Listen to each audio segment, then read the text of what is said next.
Welcome to Nasdaq Trade Talks. I'm Jill Malandrino, Global Markets Reporter at Nasdaq. Joining me is Phil Mackintosh, Chief Economist at Nasdaq, with the April exchange comparison trading analysis. And the data confirms, Phil, that Nasdaq's approach to markets is better. It's great to have you with me on Trade Talks. Thanks so much for joining us. And Phil, if a stock is Nasdaq listed, can it only trade on Nasdaq?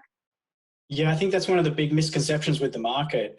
Back in the 1990s, the regulators decided to make it much more competitive for trading of stocks. So the reality is that a Nasdaq listed stock can trade on any of the 13 plus exchanges, any of the 30 odd dart pools, and also get traded by broker dealers and then printed to the tape.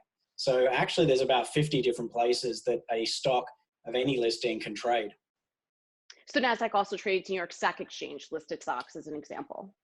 That is correct. And in fact, that lets us do some really interesting comparisons, which is something we spent a lot of last week looking at. So actually what we found was that at the moment, NASDAQ is actually trading more liquidity in the New York Stock Exchange names. And do stocks perform better if they trade on their primary exchange? Yeah, that's a really good question. And there's a lot of different dynamics that sort of make market quality better. Actually, one of the most important dynamics is the exchanges that are incentivizing liquidity providers. So being a market maker isn't actually as easy as it sounds. You don't just capture the bid and the offer and the bid and the offer all day. Often when you're on the bid, you're wrong and someone will hit your bid and the market will move down. So there's a group of exchanges that pay what's called rebates back to those market makers for those quotes, and they tend to have the best market quality.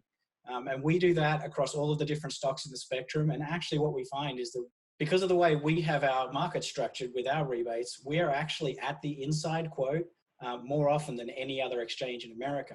And that means that our spreads contribute to the tightening of spreads across America more than any other exchange. So in addition to liquidity, spreads are important to investors because it impacts cost. How has NASDAQ performed around that? Yeah, so that's a good question. We actually looked at the spreads around the market open and the market close because they're two really important times where a lot of liquidity trades. And actually what we found was that compared to the New York listings, we have tighter spreads in the morning and we actually have tighter spreads in the afternoon as well. One of the other things that is important to understand is spreads widen when markets get uncertain, because for market makers, it's much harder to be right about where the spread should be.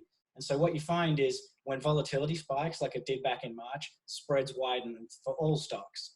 Even in the morning compared to the afternoon, spreads are wider just because there's a lot more uncertainty in the morning about how much stocks are going to go up, what the overnight news means for each of the different tickers. But across the morning and the afternoon, we actually found that we had tighter spreads than New York for their listings. So what's the bottom line? Well, in reality, markets are all about putting buyers and sellers together. And so we think that our market structure, which is a much more equal playing field, creates a competitive dynamic for lots of buyers and lots of sellers to compete with each other, to provide liquidity and to find trades. And actually, when you look at the data, it proves that that's better for market quality. All right, Phil, thanks so much for joining us on Trade Talks. You're welcome, Jill. And thanks for joining me. I'm Jill Malandrino, Global Markets Reporter at Nasdaq.